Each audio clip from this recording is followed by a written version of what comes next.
बिहार में विधानसभा चुनाव होने वाले हैं और चुनाव से पहले एक बार फिर चुनाव की प्रक्रिया को लेकर सवाल उठाए जा रहे हैं। लोकसभा में विपक्ष के नेता राहुल गांधी ने एक लेख लिखा है जिसमें उन्होंने महाराष्ट्र चुनाव का जिक्र किया। राहुल गांधी का आरोप है कि महाराष्ट्र के चुनाव में बड़े पैमाने पर धांधली हुई, फर्जी वोटर आईडी बनाए गए, फर्जी वोटिंग कराई गई। राहुल गांधी का यह भी आरोप है कि जहां बीजेपी की हार की आशंका होती है वहां फिक्सिंग होती है और बिहार में भी ऐसा ही होगा। राहुल गांधी पहले भी चुनाव आयोग पर गंभीर सवाल उठाते रहे हैं। महाराष्ट्र चुनाव को लेकर राहुल गांधी और कांग्रेस पार्टी के सभी आरोपों को चुनाव आयोग खारिज भी कर चुका है। बीजेपी कह रही है कि लगातार हार की वजह से कांग्रेस पार्टी ऐसे आरोप लगाती है।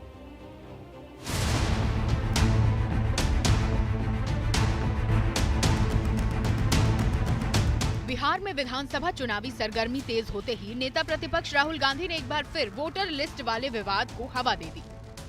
दरअसल एक अंग्रेजी अखबार में अपने लेख के जरिए राहुल गांधी ने बिहार विधानसभा चुनाव से पहले ही बिहार में मैच फिक्सिंग के आरोप लगा दिए हैं। महाराष्ट्र मैच फिक्सिंग शीर्षक वाले लेख में राहुल गांधी ने लिखा है कि 5 तरीकों से महाराष्ट्र में चुनावी धांधली की गई। नंबर 1, चुनाव आयोग में अपने हिसाब से लोगों की नियुक्तियां हुई। नंबर 2, महाराष्ट्र की वोटर लिस्ट में फर्जी नाम जोड़ दिए गए। नंबर 3, वोटिंग प्रतिशत का आंकड़ा जरूरत से ज्यादा दिखाया गया। नंबर 4, जिन इलाकों में बीजेपी कमजोर थी वहां फर्जी वोट डलवाए गए। और नंबर 5, नतीजों के बाद फर्जी वोटिंग के सभी सबूत छिपा दिए गए। राहुल लिखते हैं कि अगला नंबर बिहार का है। इसका मतलब यह है कि राहुल गांधी इन्होंने बिहार में अपनी हार मान ली है।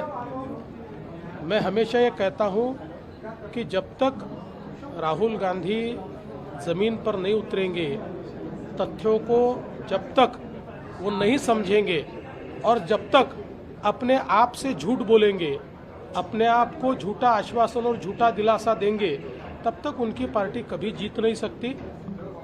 उनको जागना ही पड़ेगा, यथार्थ समझना ही पड़ेगा, नहीं तो ऐसी बेसिर पैर बातें। महाराष्ट्र के जिन आंकड़ों का जिक्र राहुल गांधी ने लेख में किया है, उन आंकड़ों पर चुनाव आयोग पहले ही तस्वीर साफ कर चुका है।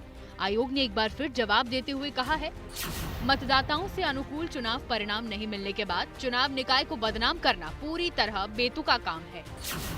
महाराष्ट्र की मतदाता सूची को लेकर लगाए गए निराधार आरोप कानून के शासन का अनादर है। गलत सूचना चुनावों में राजनीतिक दलों के नियुक्त हजारों प्रतिनिधियों बदनामी करने वाला और चुनाव कर्मचारियों का मनोबल तोड़ने वाला होता है, जो इस बड़ी कवायद के लिए अथक परिश्रम करते हैं। राहुल गांधी के फिक्सिंग वाले दावों के बाद चुनाव आयोग ने उन्हें जवाब दिया। बीजेपी ने सवाल उठाए, लेकिन राहुल गांधी नहीं रुके। उन्होंने सोशल मीडिया पोस्ट के जरिए चुनाव आयोग को एक तरह से चैलेंज किया। उन्होंने लिखा, प्रिय चुनाव आयोग, आप एक संवैधानिक संस्था है। मध्यस्थों को बिना हस्ताक्षर के टाल मटोल करने वाले नोट जारी करना गंभीर सवालों का जवाब देने का तरीका नहीं है।